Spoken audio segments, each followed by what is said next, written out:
by. 10 seconds.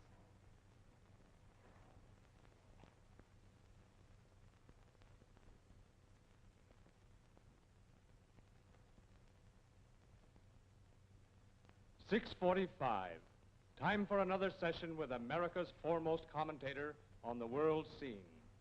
And now here he is, Lowell Thomas. Good evening, everybody. Tonight I would like to take a few minutes from the news to read you a letter. For all it tells of the personal experience of one person, it describes a very frequent experience of many, many others. It's from the wife of a veteran who was discharged from the Army just 3 months ago. Dear Mr. Thomas, 4 years ago, my husband went into the Army. All at once, the newspaper headlines came to life. The war from 1,000 battlefronts with tongue-twisting names put its foot inside my door. For this was my husband, the father of my child, going off to fight. Be brave, keep your chin up. Just words. All I knew was the sheer agony of parting from the dearest thing in my life.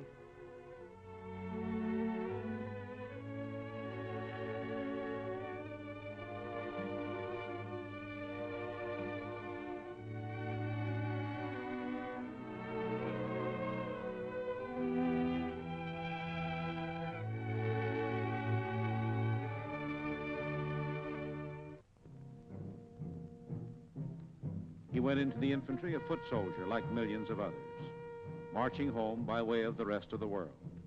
He was at Salerno, where men who were his friends died, men with children just as dear to them as our little girl is to him, men who loved a Frankfurter at the ball game just as much as he. Men whose mothers and wives prayed just as fervently as I. They died. But God was with him and he lived.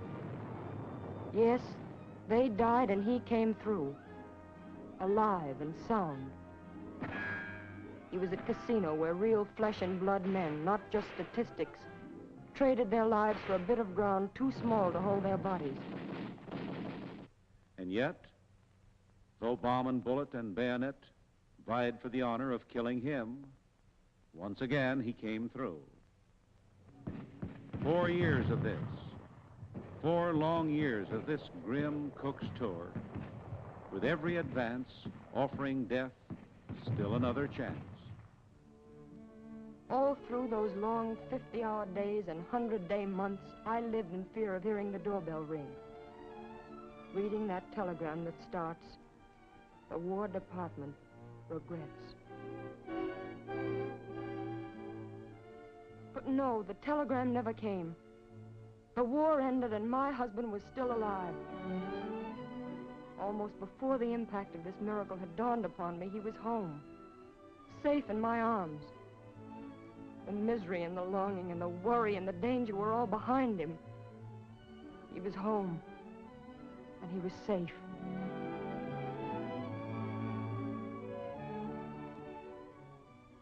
There is nothing in this world that I wouldn't give or do, Mr. Thomas, if this letter could end here, a simple, heartwarming story of happiness regained. But life, unfortunately, is not always like the movies, and happy endings often turn out to be not endings at all, but beginnings of sorrow and misery. 3 months after my husband was discharged, life was beginning to return to normal. He had his old job back, with the promise of even better things to come. The baby, who had become a little girl during his absence, learned to love the man who was the photo on the piano come to life. And I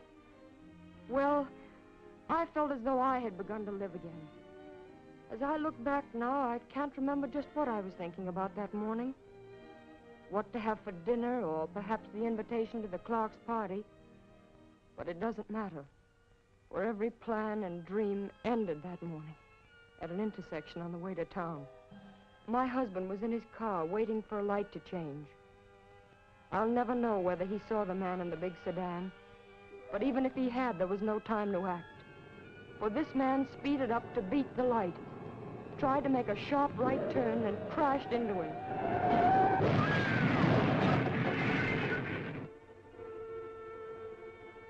this man who killed my husband was trying to make a light. Trying to save 1 minute's worth of time. Imagine all the years of devotion and happiness together that we deserved and would have had. All sacrificed. And for what? If, during the war, he had died fighting on some foreign field, I might have found some consolation, knowing he had helped achieve something he believed in. But how can I feel, realizing that his life was traded for just 60 seconds of time? It seems incomprehensible to me that a nation like ours, which rose as one person to beat off the murderous attacks of fanatical madmen, can allow this double-headed enemy of carelessness and criminal selfishness to continue its reckless destruction of lives and homes. We can't sit idly by and say it was just an accident, for it's not that at all, Mr. Thomas. It's wanton murder. During the 4 years that America was fighting for its life, 212,000 men, an average of 53,000 a year, lost their lives. Now that the war is ended, we think that terrible waste is over. Ah, but that's an illusion. The horrible slaughter continues. This year alone, traffic accidents will kill more than 40,000 living, breathing human beings. Imagine the entire population of Joplin, Missouri, or St. Petersburg, Florida, or Joliet, Illinois, wiped off the map, and then you have some idea of what this Holocaust means. Hundreds and hundreds of thousands of other healthy men, women, and children will be maimed, crippled, have their lives ruined, because someone decided to take a chance or tried to save a minute.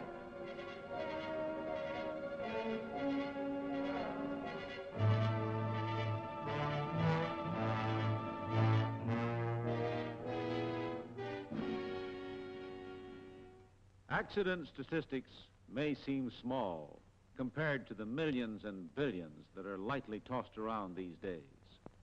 But remember, these statistics mean lives lost, people who lived and loved and whose passing has left a void in the hearts of their dear ones. That empty place at the dining room table. The empty seat in the classroom. The vacant desk in the office. These things are just criminal waste, for by far the largest number of our traffic accidents that take such a heavy toll of our citizens are avoidable, completely avoidable, with just a little more care, a little more consideration for the other fellow, a little more common sense on the part of pedestrians as well as motorists, and we could keep thousands of people healthy and well. Let's fight this menace with every ounce of our strength. Let's keep our loved ones at the dining room table. Let's keep those smiling faces at their schoolroom desks. Let's allow our citizens to go on living useful, healthy lives. Unless we all do our part, 1.5 million people, 1 out of every 100 in this country, will be killed or hurt this year. Remember, accidents are not just things that happen to other people. You may be next.